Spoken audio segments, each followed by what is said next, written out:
जय जगन्नाथ। मोर विश्रांति home kitchen को आज आपण को स्वागत। आज जेहेतु संक्रांति से आज किसी स्पेशल आइटम हो इजी भी हेल्दी भी जल्दी जल्दी भी हो तो से चलतु आम तैयारी करवा आज रेसिपी नहीं 1 बाउल स्मॉल बाउल अरुआ चाउल तीन प्रकार डाली हरड़ डाली मुग डाली आ बुट डालीर क्वांटिटी टी अधिक रखिए। परिवा नहीं ग्रीन मटर आउ बीन्स आपन चाहिए गाजर आलू आउ किछि परिवा आपन ऐड करि परिबे बीट। चलतु तैयारी करवा आग प्रेशर रे करवा तो प्रेशर आग बसईदे जदि प्रेशर रे पानी थाए आग ताकू पानी गुड़ाक सोख होगापी छाड़देवे पानी जमती ड्राए हो तो पानी ड्राए होगा पकईद 1 टेबल स्पून 2 टेबल स्पून घी पकईद घी कले बहुत भल लगे खिचड़ी तो पकईला गोटे तेजपत्र 4टा लवंग 7 ରୁ 8टा आमर गोलमरीच किछि जीरा 1/2 टेबल स्पून जीरा आउ 1/2 टेबल स्पून आमर पानमधुरी तो पकईकि भल भाव रोस्ट हाँपाई छाड़देवा जमी से भल भाव भाजी हो स्मेल आसब से समय आम कौन करवा अदा आउ कंचा लंका गोटे कंचा लंका पकई पारे आपड़ जदि राग खाऊना कि छोट छुआ कर राग को स्किप करें लंका पकेबेनी तो ये पकईला भल भाव मिक्स कर नबा तापर आम चाउल धुआई चाउल को ऐड करवा लो फ्लेम रे करेंगे तो चाउल को पकई चाउल टिके भाजी नबा जमी चाउल जो कंचा बास्ना से हिसाब से भाजी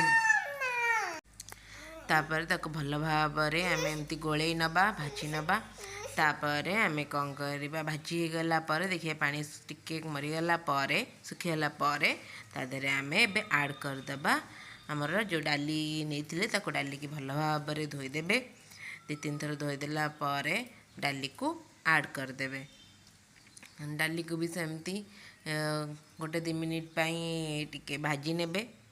डाली आमर भल भाव टिके भाजी गले कंचा बास्ना टिके चलीगला डाली को मिक्स करने भल भाव भाजी देवे टिके बेसी टाइम लगेनि टिके भाजी देला से आम कौन करवा परिवा जो काटी थे मुझे ग्रीन मटर नहीं आउ कि बीन्स नहीं तो ताकू पकईदबा पकईकि ताकू भी भल भाव मिक्स कर नबा तापर आम कौन करवा भल भाव मिक्स हो गला आम से पानी देदेवा जेहेतु आम गोटे बाउल चाउल नहीं स्मॉल बाउल रे तार टिके डबल नबा पानी तो मुझे गोटे बाउल आउ हाफ बाउल नहीं 1.5 बाउल नहीं पानी अप्रोक्सीमेटली 1.5 ग्राम हम तो पानी नहीं पानी की भर पक देकी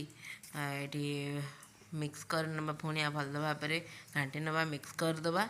मिक्स हो गला से आम कौन करवा लुण पकईबा 1 टेबल स्पून लुण पकईदबा आउ आपण स्वाद अनुसार पकई पारे जदि अधिक क्वांटिटी करी आपन को अधिक मीठा भल लगे ताले मीठा भी पकई पारे तो ये 1/3 टेबल स्पून नहीं हलदी गुंड आउ 1/3 नहीं काश्मीर चिली ताको पकईला आम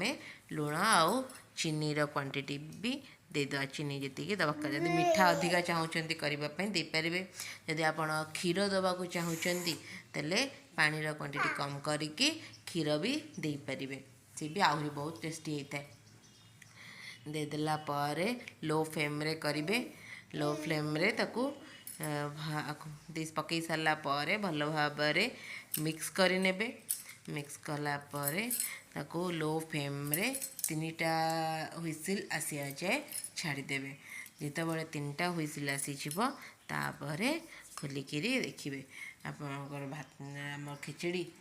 से रेडी हो जल्दी भी हो बेसी टाइम लगे मिनिमम 10-15 मिनट भितर तो आमर ये खिचड़ी है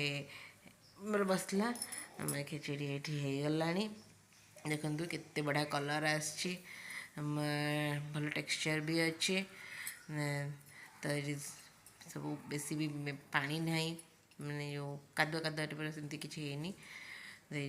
चाउल भल भाव सीझी जाइए मेन पार्ट हूँ डाली बुट डाली भी देखो पूरा भल भाव में सीझी जाइए मुझे सोक भी कर नी तो जदि ये रेसिपी आपन को भल लगिला चैनल को लाइक शेयर सब्सक्राइब करेंगे बेल आइकन को प्रेस करदे जो वीडियो आसो तो एक्टिव होकर रहिबो। Thank you so much. जय जगन्नाथ।